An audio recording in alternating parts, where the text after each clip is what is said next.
வணக்கம் மக்களே, welcome back to நேற்று இன்று நாளை. இன்றைக்கி நம்ம ஃபயர்லெஸ் குக்கிங் தான் பண்ண போகிறோம். நாவல் பழம் யூஸ் பண்ணிவிட்டு நம்ம குச்சி ஐஸ் பண்ண போகிறோம். இதோட ஃப்ளேவர் பார்த்திங்கன்னா நம்ம ஐஸ் கோலெல்லாம் சாப்பிடுவோம் இல்லையா, அதில் காலா கட்டான்னு ஒரு ஃப்ளேவர் இருக்கும் இல்லையா, அதே ஃப்ளேவரை நம்ம இதில் கொண்டு வர போகிறோம். யூஸ்வலாக காலா கட்டாவோட கலருக்கு ஆர்டிஃபிஷியல் கலர்ஸ் யூஸ் பண்ணுவாங்க, ஆனால் அதே கலரை நம்ம நாகப்பழத்தை வச்சு கொண்டு வர போகிறோம். இந்த குச்சி ஐஸ் பார்த்திங்கன்னா புளிப்பாக இனிப்பாக கொஞ்சம் பிளாக் சால்ட்டோட ஃப்ளேவரோட சாப்பிட்றதுக்கு சூப்பராக இருக்கும். யூஸ்வலாக நாகப்பழமே நம்ம உப்பு அப்புறம் காரப்பொடி போட்டு தான் சாப்பிடுவோம். அது எல்லாத்தையுமே நம்ம இப்போ ஐஸ்கிரீம்லேயும் சேர்க்க போகிறோம். இப்போ நாகப்பழம் சீசனுங்கிறதுனால உங்களுக்கு நிறையவே கிடைக்கும். ஒரு 1/4 கிலோ நாவல் பழம் வாங்கிட்டு வந்துட்டு நல்லா வாஷ் பண்ணிக்கோங்க. வாஷ் பண்ணதுக்கப்புறமா நம்ம வெளில இருக்கிற அந்த சதையை மட்டும் தனியாக எடுக்க போகிறோம். அதாவது கொட்டை தனியாகவும் அந்த பல்ப் தனியாகவும் நம்ம பிரிச்சுக்க போகிறோம். நம்மளுக்கு இந்த பாப்சிக்கல் பண்ணுறதுக்கு பல்ப் தான் தேவை, கொட்டை தேவையில்லை. இப்போ ஒரு மிக்ஸி ஜாரில் நம்ம கட் பண்ணி வச்சுருக்கிற நாவல் பழத்தை எடுத்துக்கலாம். நான் 1/2 கப் நாகப்பழத்தை எடுத்துக்கிறேன். இது கூடவே ஒரு 1/2 கப் சக்கரை சேர்த்துக்கலாம். அதாவது எவ்வளோ நீங்கள் பழம் எடுக்கிறீங்களோ அதே அளவுக்கு நம்ம சக்கரை சேர்த்துக்கணும்.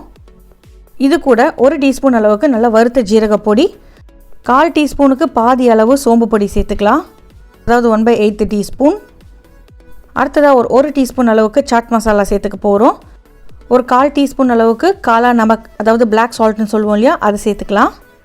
இந்த பிளாக் சால்ட்டுங்கிறதோட டேஸ்ட் வந்துட்டு நார்மல் சால்ட்டோட டிஃப்ரெண்ட்டாக இருக்கும். இந்த மாதிரி ரெசிபீஸில் சேர்க்கும் போது ரொம்பவே நல்லாயிருக்கும். இப்போ மிக்ஸியை மூடி போட்டுட்டு நல்லா நைஸாக அரைச்சி எடுத்துக்கலாம். அரைச்சி இந்த விழுது கூடவே ஒரு 1/4 டீஸ்பூன் அளவுக்கு மிளகு பொடி சேர்த்துக்கலாம்.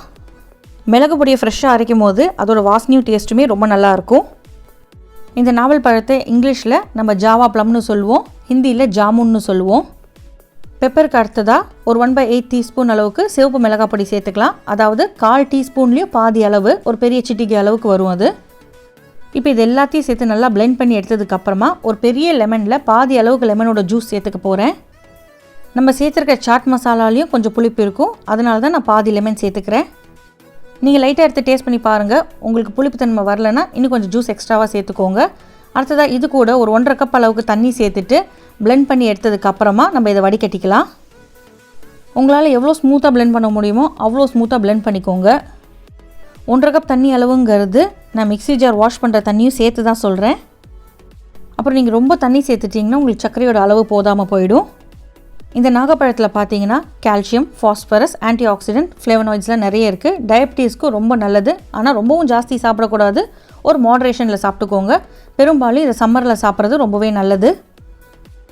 அடுத்ததான் நம்ம இதை வடிகட்டி எடுத்துக்கலாம். அப்போ தான் நம்மளுக்கு எஞ்சிய கொட்டை, அதுக்கப்புறம் ஸ்பைசஸ்லாம் நரநரன்னு வாயில் மாட்டாமல் இருக்கும். நம்ம ஸ்பைசஸ்லாம் போட்டு பிளெண்ட் பண்ணியிருக்கிறதுனால அதோட டேஸ்ட், வாசனை எல்லாமே இந்த ஜூஸில் இறங்கிடும். வடிகட்டின இந்த ஜூஸை உங்கள் வீட்டில் இருக்கிற பாப்சிக்கல் மோல்டில் கொஞ்சம் கொஞ்சமாக அப்படியே சேர்த்துட்டே வாங்க. பாப்சிக்கல் மோல்டு இல்லைனா பரவாயில்ல, நீங்கள் எவர்சிலோட டம்ளரோ இல்லை பேப்பர் கப்லேயோ அலுமினியம் ஃபாயில் போட்டு மூடிட்டு அப்படியே ஒரு ஐஸ்கிரீம் குச்சியை சொருக்கிட்டு நீங்கள் ஃப்ரீசரில் வச்சுட்டிங்கன்னா ஒரு 8 மணி நேரத்தில் உங்களுக்கு சூப்பராக செட் ஆகிடும். இந்த ஜூஸோட பதம் பார்த்தீங்கன்னா நீங்கள் ஒரு விரலை டிப் பண்ணிங்கன்னா உங்கள் விரலில் லைட் அப்படியே கோட் ஆகணும், அதுதான் கரெக்டான பதம். 8லேருந்து 10 மணி நேரம் இதை டிஸ்டர்ப் பண்ணாமல் அப்படியே விட்டுறலாம். அதுக்கப்புறமா வெளியே எடுத்துட்டு நார்மல் வாட்டரில் லைட்டாக ஒரு டிப் கொடுத்துட்டு நம்ம அப்புறம் ஓரம்லாம் அப்படியே லூஸ் பண்ணி எடுத்தோன்னா நம்மளுக்கு அழகாக வெளியில் வந்துடும். உங்களுக்கு பாப்சிக்கலாக ஐஸ்கிரீமாக இதை சாப்பிட பிடிக்கலைன்னா இதை அப்படியே ஒரு டம்ளரில் சேர்த்துட்டு கொஞ்சமாக ஐஸ் க்யூப் சேர்த்துட்டு நல்லா சோடா சேர்த்து சாப்பிட்டிங்கன்னா சூப்பராக இருக்கும். நாகப்பழம் தான் இந்த பாப்சிக்கலுக்கு ஒரு நேச்சுரல் கலர் கொடுத்துருக்கு. நான் எந்த ஆர்டிஃபிஷியல் கலர்ஸும் இதில் ஆட் பண்ணல. நான் உங்களுக்கு வெளியில் எடுத்து காமிக்கிற பாருங்கள், அவ்வளோ அழகான கலர், அவ்வளோ அழகான ஃப்ரெஷ் ஃப்ளேவர்ஸோடு சாப்பிட்றதுக்கே ரொம்ப நல்லா இருந்தது. இந்த பாப்சிக்கல் பண்ணுறது பெரிய வேலையெல்லாம் இல்லைங்க, டக்குன்னு பண்ணிடலாம். ஐஸ்கிரீமுக்கு பால் சேர்க்கணும், க்ரீம் சேர்க்கணுங்கிற அந்த மாதிரி காஸ்ட்லியான பொருட்களும் இதில் நம்மளுக்கு தேவைப்படாது. ஃப்ரெஷ் ஃப்ரூட் சாப்பிட மாட்டேன்னு சொல்கிறவங்களுக்கு இந்த மாதிரி நீங்கள் பாப்சிக்கலாக பண்ணி கொடுக்கலாம். இந்த வீடியோ உங்களுக்கு பிடிச்சிருக்குன்னு நினைக்கிறேன். உங்கள் வீட்டில் இதை கண்டிப்பாக ட்ரை பண்ணி பாருங்கள். ட்ரை பண்ணி பார்த்துட்டு எப்படி வந்திருக்குன்னு சொல்லுங்கள். நம்ம சேனலுக்கு ஃபர்ஸ்ட் டைமாக வரீங்கன்னா லைக் பண்ணுங்கள், ஷேர் பண்ணுங்கள், மறக்காமல் சப்ஸ்கிரைப் பண்ணுங்கள். தேங்க்ஸ் ஃபார் வாட்சிங்.